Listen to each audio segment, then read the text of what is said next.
kutoa. Naam, hayo yakijiri, vijana eneo la Kipini kaunti ya Tana River wanaendelea kuhamasishwa kuhusu biashara kupitia fursa ya uchumi samawati, hatua ambayo imewasaidia wengi kujikwamua kiuchumi na kuwaepusha kujihusisha na mienendo potovu.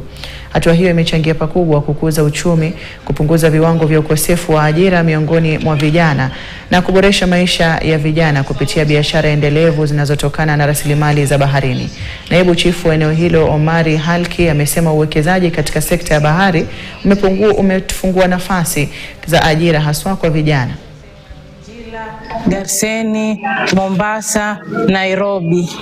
Natumana samaki wa bichi aina tofauti tofauti, mmoja wapo ikiwa kama tangu, red snapper, kole na midunji ambayo tunaita koana.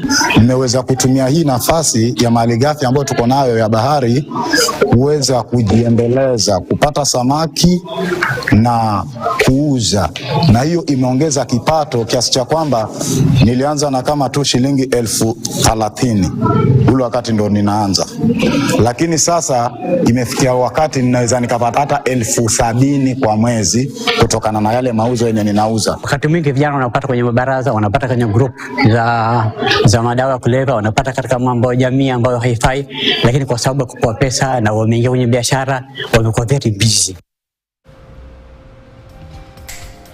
Na mtazamaji, taarifa hiyo inanifikisha mwisho mwa taarifa za Mbiu ya KTN alasiri ya leo. Kwa niaba ya wote waliofanikisha taarifa hizi, nasema shukrani za dhati kwako kwa kuwa nami hadi tamati. Nimekuwa wako hadi ya Mwasiwa na mwenzangu Meresha Obiti nimekuwa kitafsiri taarifa hizi kwa lugha ya ishara. Hadi wakati mwingine inshallah, kwaheri.